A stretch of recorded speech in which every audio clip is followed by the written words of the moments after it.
E um prefeito corruptos assim o são porque não receberam no lar uma educação correta. Cada homem leva consigo, guardados na consciência, os seus valores e as suas imperfeições, chegando ao corpo de criança esquecido do bem e do mal que o acompanha. Cabe aos pais acompanhar o seu despertar, se tiver egoísmo, avareza, ódio, cobiça, vontade de se apropriar das coisas alheias, instinto de destruição, maledicência, enfim, muitos outros defeitos. Cabe aos responsáveis tentarem mudar a sua índole. Para isso existem os lares. Não vamos dizer que todos serão capazes, mas, mesmo assim, os pais não estão isentos do dever de tornar digno um espírito. Irmão, coitados desses menininhos e menininhas que estão brincando de colocar espírito no corpo físico. Você está certo, Luiz. Eles não sabem a grande responsabilidade que estão assumindo. Tem razão, Karashi. Hoje, o que mais se vê são pobres avós cansados, tentando criar os netos, jovens saindo à rua, trazendo os filhotes para os lares dos pais e não tendo coragem de assumi-los. Quantos filhinhos de papai têm um filho com uma jovem, com outra jovem, e assim vão indo, e muitos pais julgam que eles é que são as vítimas das meninas. Mas não são apenas os garotos que estão agindo assim, as meninas também, e acho que em maior número. É um filho de um pai, é um filho de outro pai, e assim vão indo. Quando isso ocorre, a mãe assume o filho como seu pedaço de alma. Ela luta para fazer dele um ser digno, não importando os parceiros, mas sim a sua dignidade de mulher. Brincar de colocar criança no corpo físico e abandoná-la para outro criá-la é dívida contraída. O que leva a juventude a essa liberdade excessiva? A liberdade foi outorgada por Deus, no entanto, como usá-la? Até que ponto ela nos prejudica? O que a juventude chama de liberdade não será um veneno que mata sonhos, ilusões, dignidade, respeito, amor. Luiz, Deus outorgou o livre-arbítrio e o espírito, inebriado diante do universo que lhe pertence, como filho de Deus que é. Julgou isso dono dele e se perdeu nas nuvens do erro e das culpas. Mesmo assim, o Pai amado ofertou ao espírito culpado o retorno às oportunidades perdidas. Por isso, não pode jogá-las fora, e infeliz aquele que cooperar com a sua queda. Muitas vezes nós, por omissão, deixamos as pessoas amadas se perderem no vendaval dos pesadelos. A família tem de buscar em Deus a orientação. Ela não pode esquecer as suas responsabilidades e deixar uma criança crescer sem educação e sem limites. A criança tem de aprender que a moralidade é a brisa que dá a paz à consciência. Marie, que até aqui apenas ouvia, perguntou ao nosso amigo, por que nem todas as religiões procuram educar um homem? As religiões existem para fazer reavivar no homem as leis morais contidas na sua consciência. Elas não podem ir além, porque, a cada um, Deus ofertou a própria consciência. Mas muitos homens nem parecem ter consciência, comentei. Ele sorriu e Marie completou, tem razão, é como o solo que esconde a semente e como o cascalho que esconde o diamante. Para achá-lo, o garimpeiro precisa, antes, tirar os cascalhos inúteis. Assim é o homem, as leis estão na consciência de cada um. Cabe ao homem a luta para jogar fora o que está ofuscando a beleza dela. A consciência. Marie, como o mundo seria melhor se o espiritismo adentrasse todos os lares, não como religião, e sim como consolador prometido por Jesus, esclarecendo o homem sobre a vida após vida, dando-lhe informações sobre o mundo aonde terá de retornar, informando sobre as suas responsabilidades como ser eterno, o que deve fazer para não deixar passar em vão o seu atual estágio reencarnatório. Por quê? Sem saber o quanto ela é importante para cada espírito, nem se pode conceber quantos jogam fora a preciosa vida. O que está precisando, Luiz, é as casas espíritas evangelizarem os seus frequentadores e estes levarem o Cristo até seus lares. A doutrina existe para educar a alma, ela não é somente teoria, ela é o Cristo nos dizendo: se és meu fiel seguidor, vende tudo que tens e segue-me. Marie, por que você está citando isso, se estamos tratando de tóxico e de juventude? Logo chego ao assunto. Estamos preocupados com a família e a família de alguns espíritas está muito mal. Muitos, que são excelentes oradores, não são ouvidos em seus lares, pois ninguém da casa é espírita. Há alguma coisa errada. É disso que queremos falar. O espiritismo só vai atingir plenamente seus objetivos quando aqueles que se dizem conhecedores da doutrina jogarem fora a capa do orgulho e se tornarem reais mensageiros de amor nos lares, porque nos causa apreensão perceber que os familiares de alguns homens, respeitados como espíritas, têm verdadeiro horror ao espiritismo. Algo deve estar errado. A doutrina é linda e bem esclarece a todos.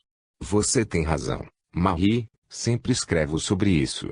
Quantos oradores e presidentes de casas espíritas que pregam contra a carne, o fumo, o álcool e dão festas em suas casas, onde o álcool e o fumo estão presentes.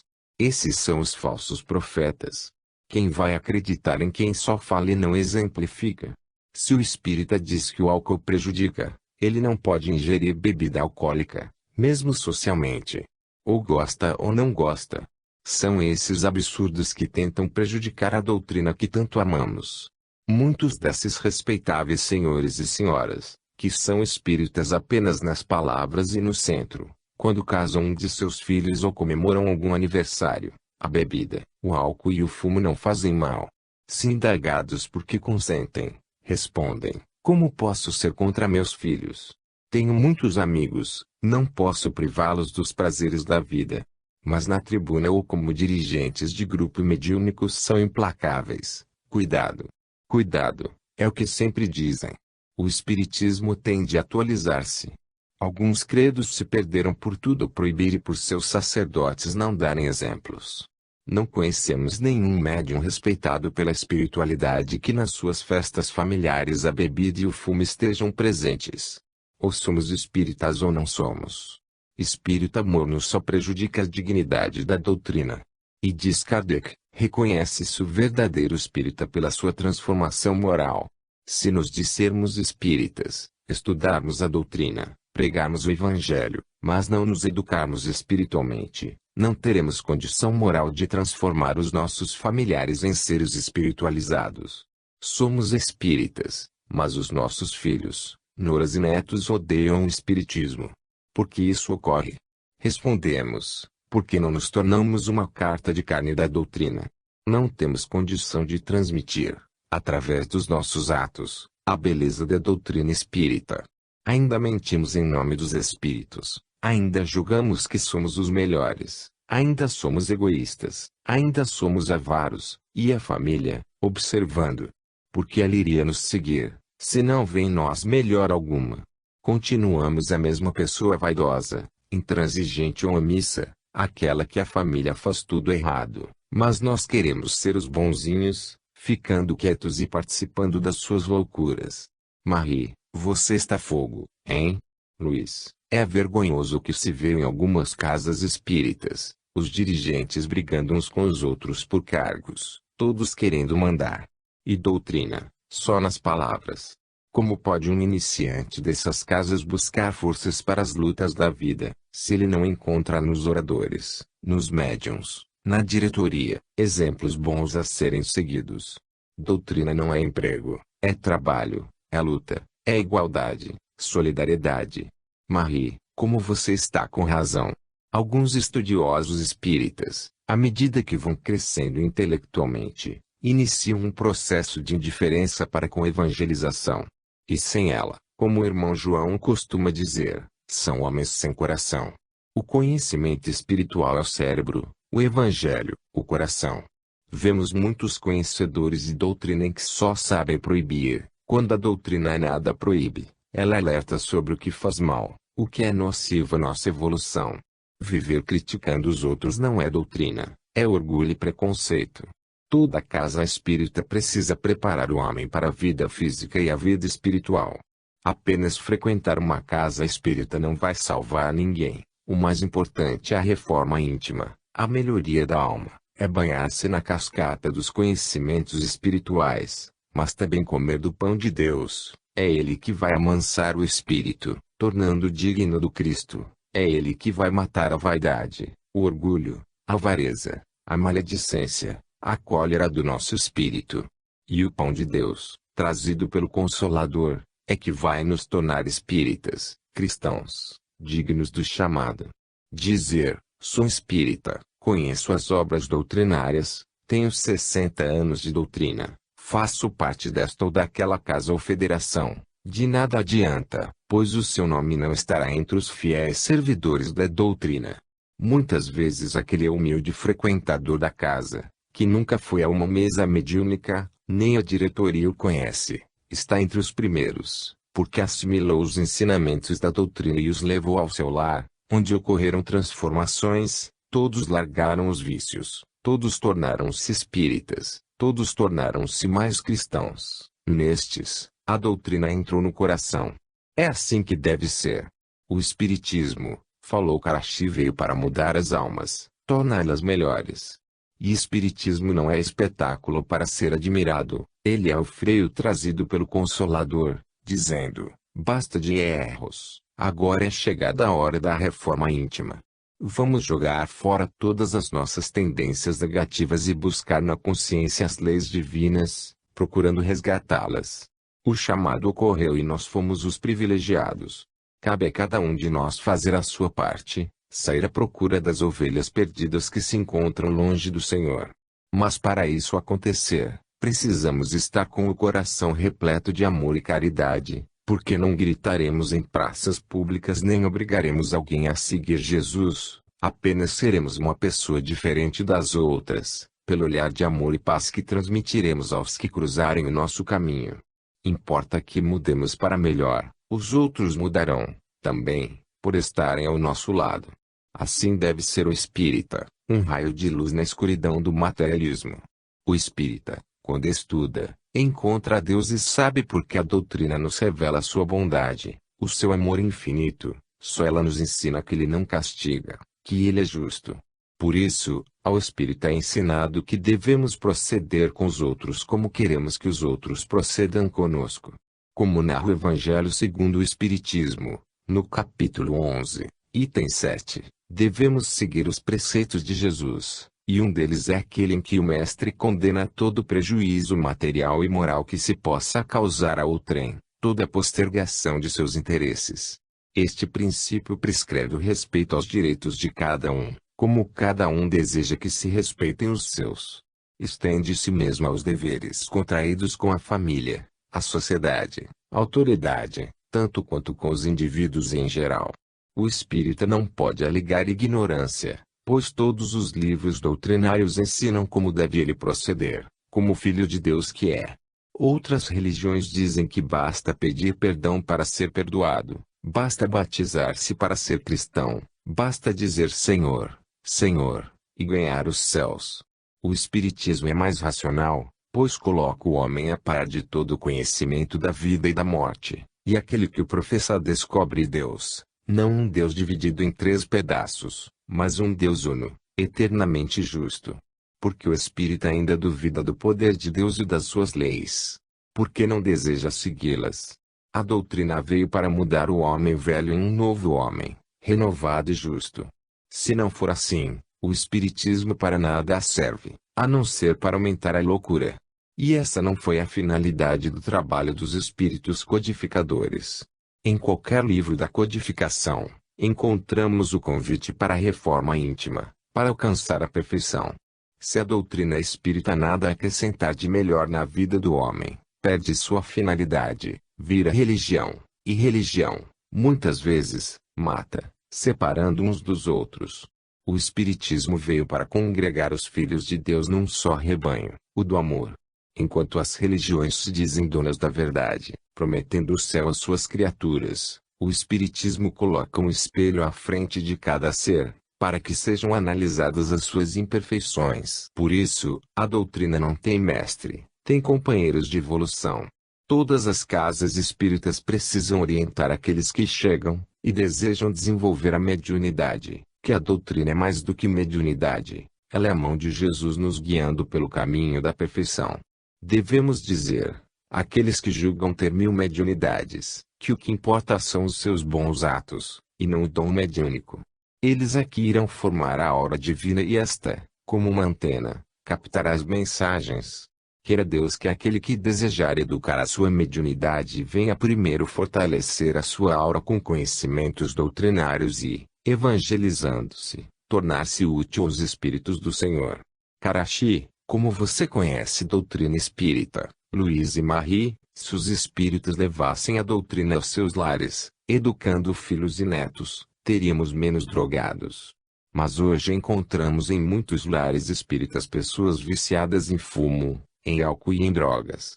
E, junto aos raiozinhos de sol, oramos para que os espíritas se conscientizem de que a droga é uma besta que aleija e mata, e que a sua força aumenta quando a família é omissa, mesmo tendo conhecimentos espirituais. Irmão, se todas as casas espíritas se preocupassem com crianças e jovens, dando-lhes uma orientação segura para que eles fugissem dos vícios, eu me daria por satisfeito. Com pesar, constatei que vários espíritas não aceitaram meus livros, porque alertavam para o perigo das drogas. Quando escrevi Na Esperança de uma Nova Vida, recebi muitos açoites, pois muitos julgaram que os raiozinhos de sol estivessem fantasiando. Falei em outros livros que, se as autoridades não tomassem providência, o Brasil se tornaria a rota das drogas. Também afirmei que o grande traficante não se encontra nas favelas, nas ruas ou nos lugares pobres.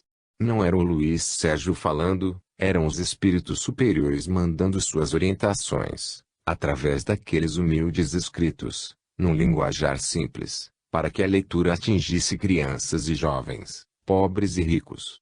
E o que recebi? Críticas e mais críticas. Mas no dia em que alguém disser que está escrevendo o livro do Luiz Sérgio, e este livro estiver repleto de palavras difíceis, tiradas do dicionário para agradarem doutores da lei, pode crer, amigo, que o Luiz Sérgio se encontrará bem longe desses falsos profetas. Ninguém muda de uma hora para outra. Quem me conheceu, quando encarnado, encontra-me na simplicidade dos meus escritos. Luiz Sérgio, o Brasil antes apenas servia de corredor para o tráfico de drogas, era usado para fazer o transporte da droga para a Europa ou outros países. Esse corredor ainda existe, mas, com ele, desenvolveu-se uma perigosa falange de trevosos desencarnados e encarnados, os narcotraficantes. Eles crescem assustadoramente, porque o negócio envolve milhões de dólares. E como o dinheiro abre quase todas as portas, eles montaram uma estrutura fenomenal.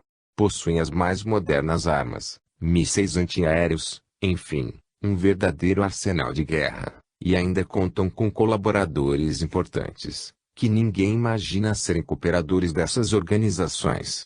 Só Deus tem o poder para combatê-los.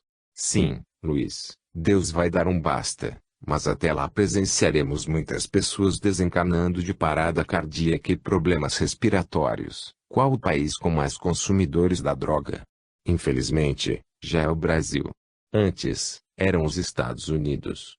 Com a estrutura montada atualmente pela máfia da droga, a quantidade de drogas vendidas no Brasil aumenta a cada minuto.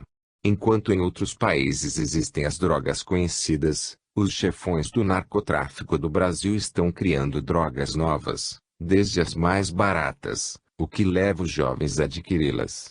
Irmão Karachi, por quê? Enquanto em outros países as organizações estão se enfraquecendo, no Brasil elas se expandem cada vez mais. Quem disse que elas estão se enfraquecendo? Não, Luiz, as organizações das drogas operam no mundo todo, mas logo, se Deus permitir, a Terra, sendo fortalecida, expulsará daqui todos os que causam as dores. E estas organizações serão destrutivas. Irmão, este lugar onde estamos parece ser um laboratório científico. Como ele funciona? Os raiozinhos de sol recebem daqui as informações sobre as quadrilhas brasileiras que transportam as drogas, e também identificam os laboratórios para a transformação da pasta de coca em cocaína. Agora me recordo. No livro Na Esperança de uma Nova Vida falei sobre esses laboratórios. Neles, trabalham químicos de vários países. Fomos convidados a visitar o laboratório e, com espanto, vimos as fotos de todos os chefões, os perigosos inimigos da sociedade. É a globalização do pó, comentou Marie. Tem razão, irmã, aí é que está o perigo. O que a espiritualidade está esperando para dizer, basta? Luiz, a cada dia é descoberto um carregamento de drogas e desmascarados muitos traficantes. Só que eles nos lembram os formigueiros. Se destruirmos um, surgem 20. Isso mesmo, Luiz Sérgio. E o pior é que o negócio envolve muito dinheiro e os chefões são milionários, tornando-se difícil chegar até eles. Cremos, e muito, no poder de Deus, e chegará a hora para as vítimas e para os algozes, e infeliz aquele que brincou com o plano de Deus. Fomos andando por aquele lugar, em cujas paredes eram projetados filmes de todas as organizações do narcotráfico em terras brasileiras. Boquiabertos, vimos as quantias exorbitantes de dinheiro que correm onde é intenso o tráfico de drogas. Paramos diante de um monitor onde as vítimas da droga, mas parecendo mortos-vivos, injetavam o tóxico. Balancei. Tapei o rosto com as mãos e chorei. Sim, chorei. É deprimente, muito triste. Que dinheiro maldito que leva um ser a destruir os sonhos do seu próximo. Refiz-me, rapidamente, desculpando-me, e perguntei, por que não se aumenta a repressão à droga, Karachi? O governo investe muito pouco nesse campo, Luiz. Acho que os policiais que combatem o narcotráfico são heróis, pois lutam contra um poderoso inimigo, dinheiro, dinheiro, muito dinheiro e poder. Ontem, o policial corria atrás do pequeno traficante do usuário. Hoje, ele não dispõe de meios de chegar até eles. Para que isso aconteça, torna-se preciso um grande investimento. Há pouco, falamos sobre a responsabilidade dos espíritas, que não podem negligenciar a educação de uma criança ou de um jovem, porque o espírita conhece as consequências de uma existência perdida. E só a educação da família pode diminuir os consumidores de drogas. Fomos olhando aquelas telas e vimos o quanto o homem é ignorante. Ele não para pensar que um dia terá de prestar contas a Deus. Naquele departamento científico, a espiritualidade acompanhava todos os movimentos das operações da droga em solo brasileiro, até as redes bancárias das pequenas cidades de fronteira estavam à nossa frente, sendo analisadas pelos irmãos daquele departamento. E vocês fazem alguma coisa? Perguntei, curioso. Sim, os nossos relatórios levam os raiozinhos a intuírem as autoridades. Compreendi o quanto os espíritos encarregados do combate às drogas trabalham junto aos policiais, para que as descubram onde uma pessoa, sem ajuda espiritual, jamais descobriria. E olhe que a droga é transportada em cada lugar. O que o irmão acha da liberação da droga? Perguntou Marie. Representa simplesmente o suicídio coletivo da juventude. Mas dizem que na Holanda deu certo, em país nenhum a liberação dará certo. A praça de Amsterdã, onde os viciados mais parecem mendigos, é o retrato cruel de que a liberação é suicídio. O que não deve ocorrer é condenarmos o dependente, ele é a maior vítima das organizações das drogas. O caso não é liberar ou não a droga, o importante é tratar os dependentes e educar os sãos. E a doutrina espírita tem tudo para educar os jovens, pois coloca o homem diante dos esclarecimentos sobre a vida e a morte. Dá à criança e ao jovem elucidações sobre o que ocorre com aquele que se suicida. E quem consome droga é um suicida inconsciente. Voltei a olhar aquele lugar, onde vários espíritos, sob a orientação de Karachi, vigiam as organizações da droga e prestam auxílio às autoridades. Esse inferno vai acabar, estou certo disso. Sim, Luiz Sérgio, logo, no Brasil, muitas coisas serão descobertas e muitas pessoas ilustres serão denunciadas pelo envolvimento com o narcotráfico. Será? Espere e verá. A espiritualidade está sempre ao lado daqueles que sofrem. E hoje muitas famílias choram pelo flagelo das drogas. Despedimo-nos do amigo e enlacei o ombro de Marie, nossa companheira, que, agradecendo a Karachi, disse, esperamos, irmão, que amanhã seja um novo dia e que quando voltarmos aqui, venhamos a divisar uma nova terra. E que estas criaturas sem Deus já tenham recebido a volta do que plantaram. Que as lágrimas que causaram a morte de esposas, de mães e pais, tenham-lhes tocado o coração, para que um dia retornem ao caminho digno.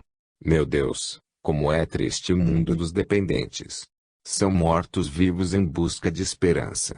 Karashi despediu-se de nós e, dando continência aos outros, dali partimos, em busca de mais conhecimentos, porque em cada posto de trabalho aprendo a viver de amor. Em cada local visitado, vejo florir na árvore da minha vida muitos frutos do esclarecimento. Luiz, agora vamos dar uma chegada à Universidade Maria de Nazaré. A nossa visita aos laboratórios científicos será interrompida temporariamente. Por quê, Marie? Torna-se necessária nossa ida até a universidade, pois há dias viajamos em busca de conhecimento. O papai aqui está às suas ordens, princesa. Ela, carinhosamente, alisou meu rosto e, sorrindo, falou: obrigada, amigo, obrigada, irmão. Em um trabalho onde convivemos com a dor, é muito bom encontrar pessoas como você, alegres e repletas de esperanças. Dei-lhe um beijo, orvalhado de lágrimas de agradecimento. E, assim, fomos em busca da nossa amada universidade. Capítulo 19. A tarefa dos livros. Chegando à Universidade Maria de Nazaré, detivemo-nos no seu campus, para admirar a beleza da natureza. As flores pareciam falar conosco. Cumprimentei-as, sorrindo. Oi, irmãs flores. Marie sorriu. Luiz, veja que rosa enorme. Quando a olhei até me assustei com o seu tamanho. Que linda, Marie. Creio que no plano físico ainda não existe essa espécie. Não podemos afirmar, pois com o progresso da engenharia genética acreditamos que já exista. Apreciando o belo jardim, voltou-me à lembrança o inferno da droga, e pedi a Deus pelos encanados. Luiz, aqui é o Éden, o paraíso, onde o espírito aprende a ser bom. Hoje, no plano físico, o homem corre em busca das coisas materiais.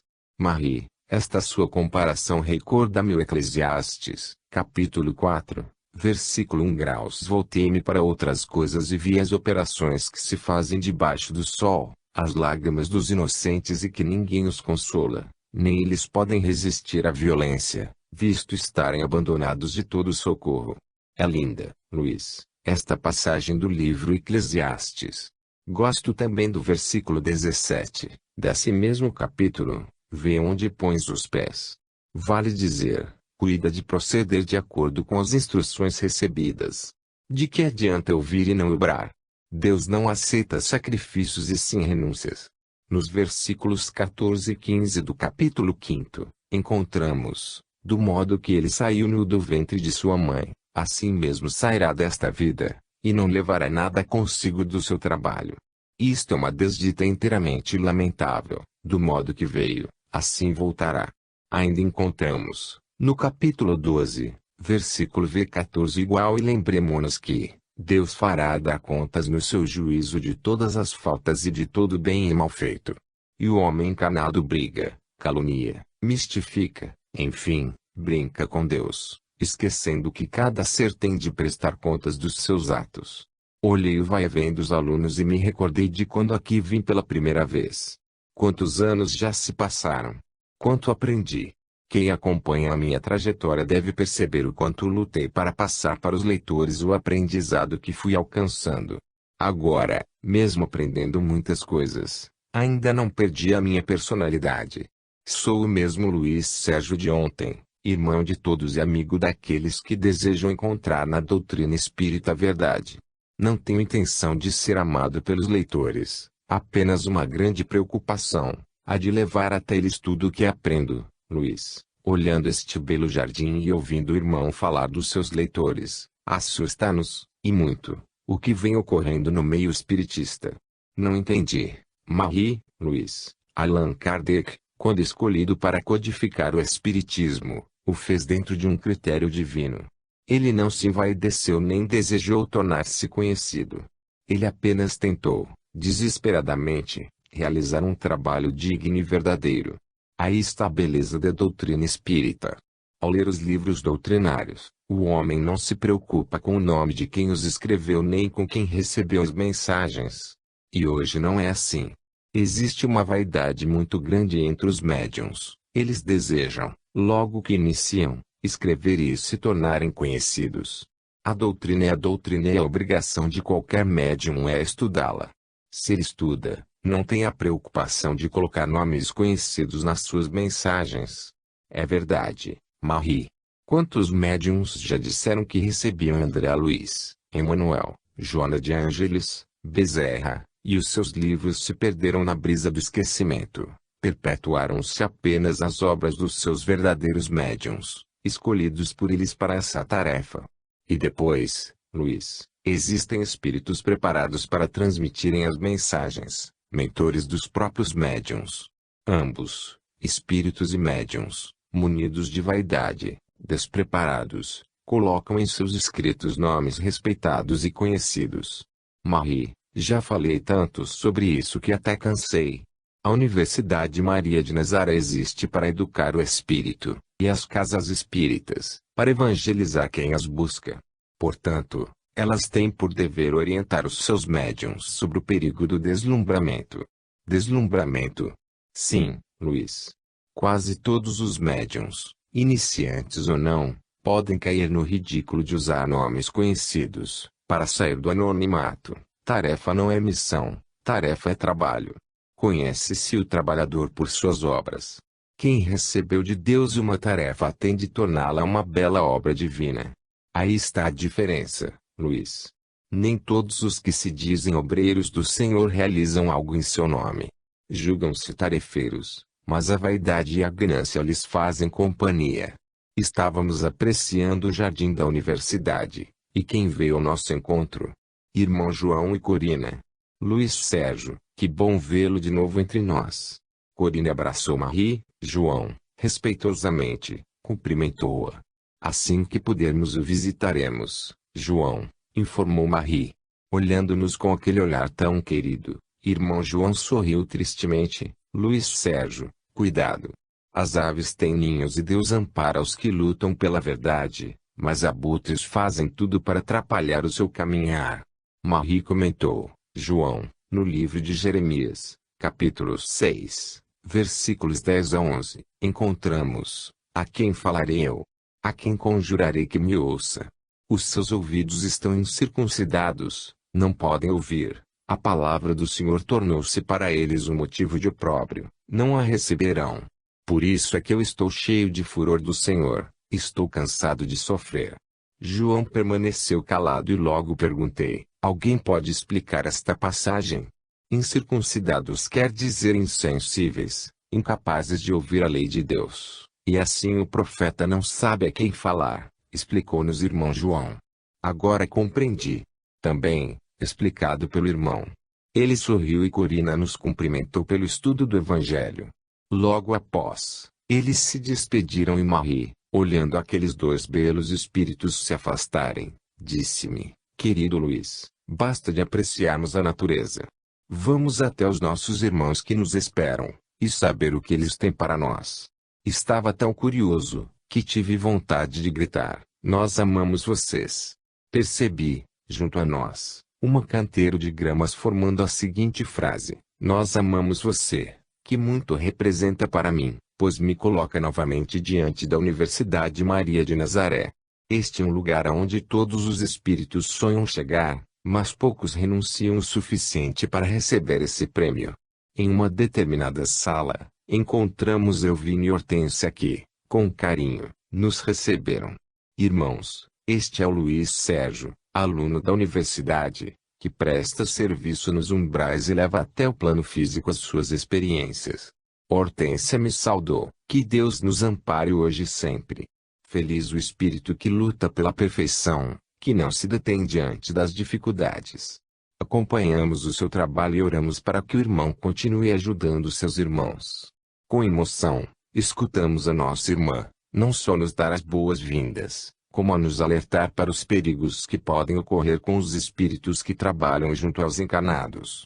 Ela falou que nada deve nos barrar os passos, que mesmo decepcionados, tristes e às vezes até magoados, os tarefeiros têm de entregar o cajado da missão cumprida nas mãos de Jesus, que os espíritos que trabalham junto aos encarnados têm de compreender que a vaidade e o egoísmo ainda são o grande mal da humanidade, que é mais fácil comprar uma casa pronta do que construí-la desde o alicerce, que todos aqueles que fizeram alguma coisa para o próximo encontraram muitas pedras de tropeço. E continuando sua orientação, Hortência esclareceu. João Batista, por respeitar as palavras de Deus e procurar passá-las a Herodes, foi decapitado. O próprio Jesus Cristo, o governador do planeta, foi julgado por um sinédrio relapso sanguinário, que o pregou em uma cruz. Imaginemos o homem pecador que deseja servir ao Cristo, o que ele encontra no seu caminho: vaidade, vaidade, apenas vaidade, porque é mais fácil comer a uva no pé, do que plantar a videira. É muito mais fácil comer a maçã madura, do que plantar a macieira. Irmã Hortência, obrigado, muito obrigado, estava precisando ouvir as suas palavras. Luiz, se o Cristo, ao ser crucificado, pedisse a Deus que o tirasse do seu posto de governador da terra, o que seria de nós, os seus irmãos? Quando Hortência parou, Elvino continuou: Luiz Sérgio, se hoje você parasse de escrever, poderia se considerar um vitorioso, porque muitos jovens deixaram as drogas por sua causa e muitas mulheres não fizeram aborto ao lerem o seu livro Deixe-me Viver. As tarefas são intransferíveis, mesmo as que nos parecem insignificantes. Consultamos a sua ficha e com alegria vimos o alcance dos seus livros, não só entre os jovens, mas também chegando às mãos de pessoas de todas as idades. Quando foi lançado na esperança de uma nova vida, os espíritas se assustaram com o seu linguajar simples. O seu jeito jocoso agradou aos leitores. Agora, para sua família e os seus amigos, era você que voltava ao plano físico. Quem o conhecia não teve dúvida, era o mesmo Luiz que estava de volta, como ele era, jovem, e às vezes até exagerado. Não é um livro, 2 ou 3, escritos por você. Hoje o irmão tem uma obra. E para que ela se tornasse respeitada, precisou de firmes alicerces. Como todo edifício parte de uma base sólida, só devemos nos preocupar com essa obra. As pinturas, os adereços, o tempo vai provar se são ou não verdadeiros. O que está faltando na doutrina espírita é a cura da alma. Enquanto o homem estiver doente, os seus passos serão difíceis.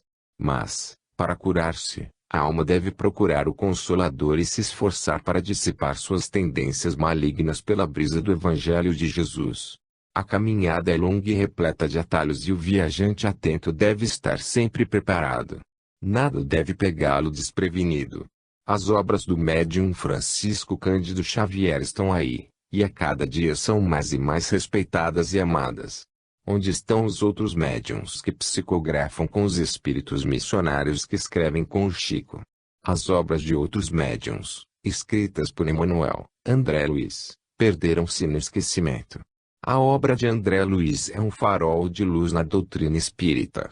Os livros de Emanuel, psicografados através do Chico, formam um alicerce de paz e conhecimento na biblioteca espírita. Luiz Sérgio, o Cristo continuou sendo Cristo, mesmo crucificado entre dois ladrões. Ele escreveu no livro da humanidade o seu nome de glória. Hoje o chamamos aqui para cumprimentá-lo e para lhe dizer que prossiga a sua tarefa, lembrando-lhe para ler, no livro Eclesiástico, o capítulo 37, versículos 19 a 27, mas, sobretudo, pede ao Altíssimo que dirija o teu caminho em verdade. Preceda todas as tuas obras a palavra verídica, e antes de toda ação um conselho estável. Uma palavra má transtornará o coração, dele nascem 4 coisas, o bem e o mal, a vida e a morte, e sobre elas quem domina de contínuo é a língua. Há homem sagaz que ensina a muitos, e para sua alma é inútil. Um homem prudente instrui a muitos, e para a sua alma é suave. Aquele que usa de uma linguagem sofistica é digno de que o aborreçam, este tal em toda coisa ficará defraudado. Não lhe foi dada pelo Senhor a graça, pois se acha destituído de toda sabedoria. É sábio que é sábio para a sua alma, e o fruto da sua sabedoria é louvável. O homem sábio instrui o seu povo e os frutos da sua sabedoria são fiéis. O homem sábio cheio será de bênçãos, e louvá-lo-ão os que o virem. Enquanto eles falavam, as lágrimas corriam pelo meu rosto e a nossa instrutora Marie tudo fazia também para conter o pranto. Hortência continuou: chamamos o irmão para prepará-lo para o futuro, porque muitos acontecimentos desagradáveis surgirão no seu caminho. Obrigado, irmãos, Espero contar sempre com a ajuda dos amigos, e vocês, que sabemos velarem pelos espíritos que labutam na crosta da terra, orem por nós. Luiz, a palavra de Deus é semente fecunda. Em Isaías, capítulo 55, versículos 1 a 3, encontramos: ó, vós todos que tendes sede, vinde às águas. Mesmo que não tenhais dinheiro, vinde. O alimento gratuito e confortante é a palavra de Deus. No versículo 11, assim acontece com a palavra que sai de minha boca, não volta para mim xoxa sem ter realizado a minha vontade, sem ter cumprido a sua missão. Também em Provérbios, capítulo 9, versículos 4 a 6, lemos: quem for simples venha a mim. Ao insensato ela diz: vinde comer do meu pão e beber do vinho que misturei. Deixai a insensatez e vivereis, segui o caminho da prudência. Cumprimentamos aqueles dois irmãos e dali nos retiramos, calados. Foi Marie quem quebrou o silêncio. Luiz, o irmão não deve estar compreendendo o porquê da orientação dos nossos irmãos. Sim, Marie, estou até ficando preocupado.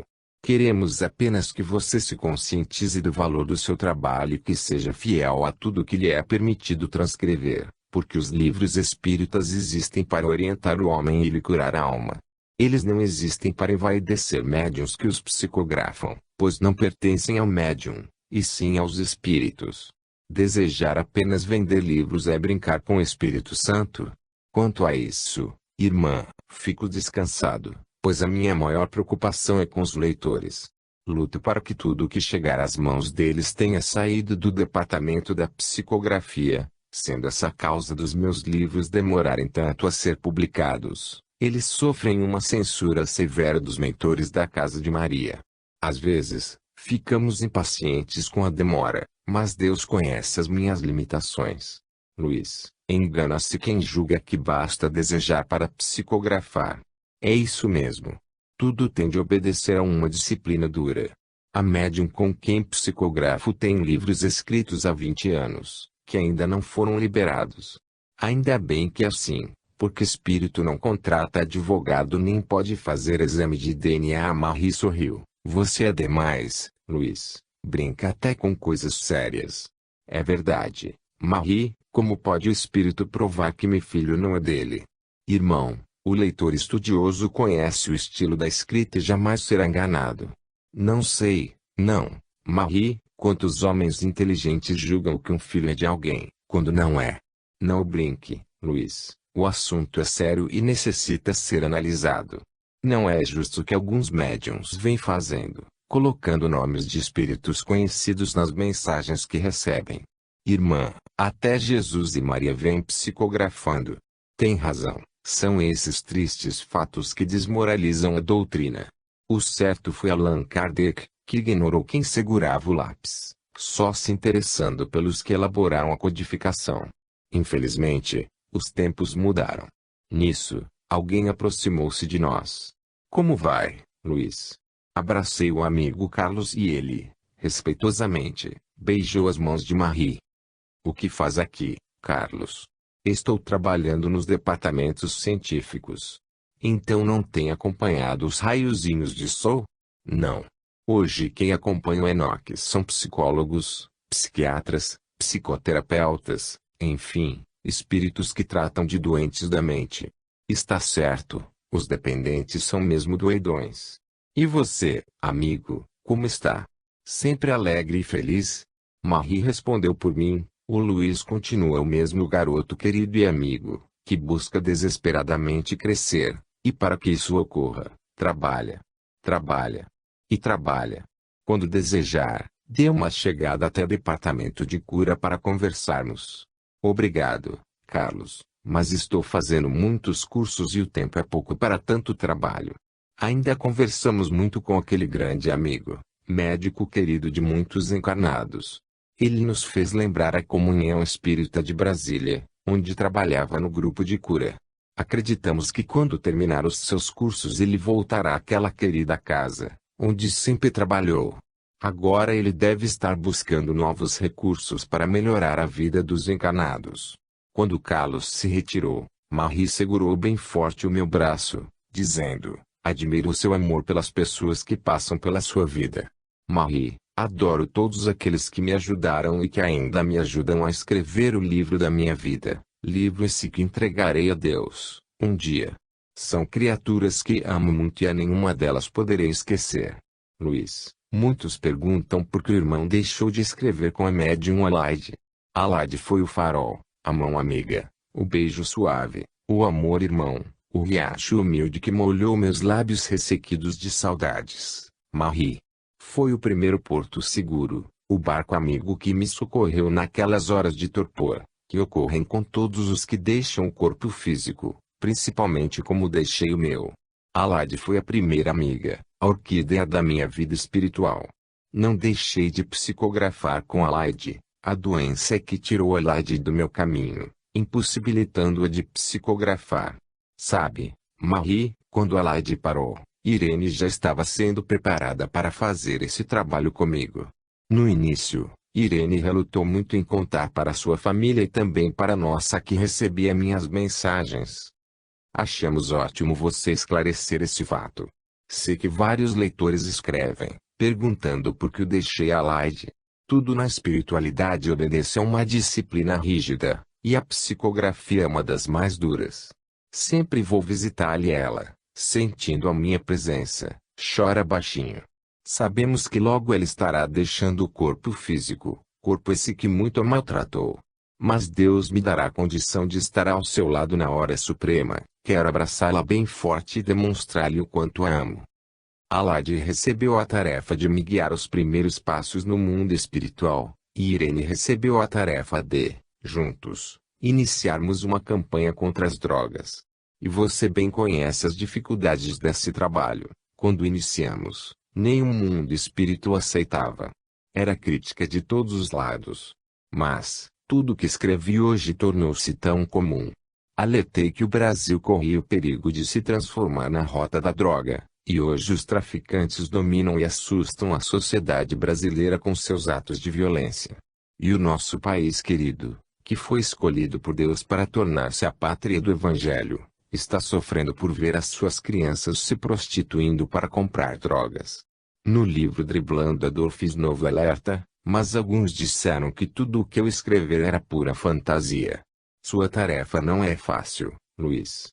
No mesmo momento em que você trata de alertar a sociedade para o perigo das drogas, assiste a aulas na universidade e fala sobre doutrina e mediunidade. Marie, procuro fazer um trabalho sério. Mas para isso preciso de ajuda e de oração. Às vezes, quando fatos desagradáveis acontecem, temo ter de parar, e oportunidades não devemos deixar passar. Luto para bem realizar o meu trabalho e hoje quero pedir ao leitor amigo que me ajude com suas preces de carinho e respeito. Quando o vendaval me ameaça, leio o livro de Ezequiel, capítulo 12, v. 21 a 28. A palavra do Senhor me foi dirigida nestes termos: que tendes na terra de Israel. Os dias vão passando e todas as visões se desvanecerão. Por isso, dize-lhes, assim diz o Senhor Deus, acabei com este ditado. Não mais o repetirão em Israel. Ao contrário, fala-lhes, estão próximos os dias e o cumprimento de todas as visões. Pois não haverá mais nenhuma visão ilusória, nem previsão enganadora dentro da casa de Israel. Porque eu, o Senhor, falo o que eu quero e se cumprirá sem demora. Antes, e nos vossos dias, corja de rebeldes, que eu cumprirei tudo o que digo. A palavra do Senhor me foi dirigida nestes termos: Filho do homem, olha, a casa de Israel anda dizendo, as visões que este homem tem são para os dias futuros. Por isso, dize-lhes, assim diz o Senhor Deus, já não será protelada nenhuma de minhas palavras. O que eu falar se cumprirá. Estes versículos do livro de Ezequiel são lindos. Sempre os leio, tem muito a ver com espiritismo. Continuamos a conversar, até que Marie retirou-se. Busquei o jardim, olhando com carinho, e fiquei pensando em Alaide. Pegando o violão, cantei esta canção, feita para a querida amiga. Seu corpo forte que hoje o tempo maltrata foge da morte, a doença nunca mata. Seu corpo amigo feito pedra, feito pó, feito fibra está sempre comigo, com você meu coração vibra. Seu corpo cansado, pede paz, pede carinho, e o mestre amado sempre mostra o seu caminho. Seu corpo doente, a luz de Deus o ilumina, e você tão diferente, tão menina, corre para meus braços sorrindo, tão contente, sorrindo, sorrindo, tão contente. Terminei com as lágrimas correndo pelo meu rosto, e ali fiquei, apreciando a beleza da Universidade Maria de Nazaré, o seu movimento, e não pude deixar de sorrir, lembrando que muitos encarnados julgam que não terão de responder pelo que fizerem, que ao pedirem perdão ele virá, e esquecidos serão os seus erros. Pobres coitados! Assustados, verão que a justiça de Deus é verdadeira, e aquele que erra tem de corrigir todos os seus erros. Como é fácil pensar que nada existe depois do túmulo, e deixar as águas rolarem, nada fazendo pela própria melhoria. As pessoas levam muito susto quando se apalpam e sentem que a morte não ceifou sua alma, que é eterna. Capítulo 20. Encontro Consolador. Tudo apreciando, não percebi que alguém, muito querido, estava me observando. Mas os bons espíritos possuem intenso magnetismo no olhar, e me senti observado. Busquei logo a dona daquele olhar. Ela me sorriu. Como vai, Luiz? Aproveitando bem as lições junto a Marie. Oh, irmã Francisca Teresa, perdoe-me o susto, é que estava pensando, ou melhor, recordando quando aqui cheguei pela primeira vez, deslumbrado com tantos ensinamentos. E muito devo à irmã, que me ensina a cada dia. Quando o irmão adentrou esta casa de aprendizado, o seu espírito ouvia o grito de Jesus na cruz: tenho sede. Estas palavras acendiam no irmão um ardor desconhecido e muito vivo. Querendo dar de beber ao nosso amado Mestre, o seu coração de bom menino sentiu-se devorado pela sede dos sofredores e não relutou em entregar-se ao trabalho.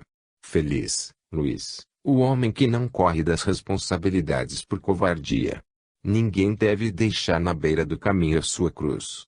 Quando chamados ao trabalho do Cristo, devemos oferecer o nosso coração a Ele, a fim de que se realize em nós a sua vontade, sem que as criaturas jamais venham a colocar obstáculos. Se isso ocorrer, devemos lembrar que nossa união com Jesus não se realizou entre trovões e relâmpagos, mas sob o sopro de uma suave brisa, semelhante à que Elias ouviu no Monte Horebe, em 3 Reis. Capítulo 19, versículos 12 e 14. Depois do terremoto houve fogo, mas o Senhor tampouco estava no fogo. Finalmente, passado o fogo, percebeu-se uma brisa suave e amena. Quando Elias a percebeu, encobriu o rosto com o manto e saiu, colocando-se na entrada da caverna. Então uma voz lhe falou: o que estás fazendo aqui, Elias? Ele respondeu: estou zeloso pelo Senhor Deus Todo-Poderoso. É assim, Luiz, que temos de nos sentir quando Cristo é nosso amigo e mestre. Se Ele nos chamou e nos concedeu uma tarefa, mesmo nos sentindo fraca avezinha, apenas revestida de leve penugem, não perguntemos, por que nós fomos chamados, porque o mestre não entregou tal tarefa aos grandes espíritos, às águias que planam nas alturas. O Cristo, Luiz, como mestre dos mestres, conhece a alma das criaturas e delas só espera amor, amor e amor. Contente-se em não ser uma águia e lute para que, mesmo sendo uma aranha do caminho de Jesus, o sol da verdade venha e projete a sua luz sobre você. Não gostaríamos, Luiz, de sermos chamadas de águia, sentimos-nos felizes em sermos chamadas de aranha, pois junto a milhões de outras podemos formar uma tudo e muito fazer pelo trabalho do Senhor. Emudecido pela emoção, ouvia Francisca Teresa, que com carinho dava ao meu espírito muito consolo. Ela prosseguiu: devemos, Luiz, procurar agradar a Jesus e amá-lo como jamais foi amado. O nosso único desejo é fazer sempre a vontade dele, enxugando as lágrimas que os pecadores o fazem derramar. Devemos esquecer-nos de nós mesmos e procurar nos converter, curar todas as almas erradas da terra, estando elas no plano físico ou no mundo espiritual, não nos importa, importa, sim, que cheguemos até elas. Quando o coração se entrega a Deus, não perde sua ternura natural, pelo contrário, esta ternura cresce, tornando-se mais pura e mais divina. Não pensemos que, por servir ao Senhor, estaremos isentos dos obstáculos. É necessário que venhamos a compreender que todas as dificuldades se desvanecem diante da nossa fé e da nossa lealdade a Jesus. Nós, Luiz, quando nos oferecemos ao trabalho do Senhor, não calculávamos, então, quanto seria preciso sofrer para chegar aonde chegamos. Mas como valeu a pena não ter jogado a cruz na beira do caminho. Luiz, às vezes o vemos cabisbaixo. Não se entristeça com coisa alguma. O nosso amado Jesus não tem necessidade que os seus trabalhadores preguem com palavras difíceis o seu evangelho, para demonstrarem cultura. Ele, Jesus, tem as suas legiões de espíritos celestes, cuja ciência ultrapassa infinitamente a dos maiores gênios da nossa triste terra. Jesus, Luiz Sérgio, amo a simplicidade, e o que fazemos só temos de prestar contas a ele. E ele, Jesus, se quisesse lançar por escrito tudo o que sabe, sublimes páginas teríamos para o ler. Mas não o fez. Ele deseja que cada um de nós torne-se uma carta viva dos seus ensinamentos. E depois, Luiz, cada um dos filhos de Deus recebeu um talento, e aí daquele que impedir alguém de progredir. A oração não é, por assim dizer, maior que a palavra. A nossa missão, como irmãos de Jesus, trabalhadores da sua seara, e a de formar operários da caridade, curar almas doentes e transformá-las para o Senhor. Esse, Luiz, é o seu trabalho, trabalho que ninguém pode impedir o irmão de realizar. A nossa tarefa não é a de ir ceifar nos campos de trigo já maduros, mas é também sublime, ver os corações vazios e enchê-los de fé, de humildade, de amor. Um só que venhamos a salvar, o Cristo irá sorrir. Mesmo conhecendo as nossas capacidades e sabendo que ainda não somos perfeitos, devemos lutar, e muito, para levar as palavras de Jesus e plantar em terras infiéis a semente do amor. Temos necessidade de realizar, por Jesus, todas as obras, principalmente aquelas que testam em nós a humildade. Irmã, porque acontecem fatos tão desagradáveis, que tanto mal causam a todos. A blasfêmia dos imperfeitos ressoa dolorosamente em nossos ouvidos. Que fazer? Implorar ao Senhor a graça de trabalhar junto aos que precisam, mesmo nos considerando pequenos demais para fazer grandes coisas e jamais esperar aplausos, pois a alma pequena só deseja um olhar de amor. E depois, só mesmo Deus conhece a fundo os corações. O Senhor sempre se serviu de suas criaturas, como instrumentos para a execução de suas obras nas almas. Sem as obras, as mais elaboradas palavras nada são, como o fariseu, assemelham-se aos que morrem de fome diante de bem servida mesa, enquanto todos os seus convidados aí encontram abundante nutrição e lançam, por vezes, um olhar de inveja ao possuidor de tantos bens. Luiz, muito nos ensina a doutrina espírita. Como é bela nossa doutrina! Em vez de tornar insensíveis os corações, como o mundo crê, ela o eleva e os torna capazes de amar com amor quase infinito, visto que nos ensina que existe vida após a vida, que nos é dada para adquirirmos a pátria dos céus, onde tornaremos a encontrar os seres queridos que tivermos amado na terra. Quem conhece a doutrina não pode viver brincando com os espíritos, pois disse Jesus, ai dos que brincarem com o Espírito Santo. Meu irmão Luiz Sérgio, como gostaríamos de derramar em seu coração o bálsamo do consolo. Como nos sentiríamos felizes se o irmão tentasse persuadir-se de que todos esses fatos desagradáveis, que vêm ocorrendo, farão com que o irmão trabalhe mais na seara do Cristo, e que ele não deixará jamais, pois já marcou com o dedo aqueles cujo devotamento é apenas aparente, aqueles que não respeitam os espíritos e brincam usando seus nomes. Porém, aqueles que não recuaram diante das suas tarefas é que ele, Jesus, vai confiar as mais difíceis, pois agora é a hora em que todos teremos de cooperar para a regeneração do planeta. Jesus mesmo nos orientou para que fôssemos cautelosos, pois os falsos profetas tudo farão para atrapalhar a marcha do Espiritismo. Acreditamos no irmão e colocamos sobre os seus ombros a responsabilidade dos nossos trabalhos.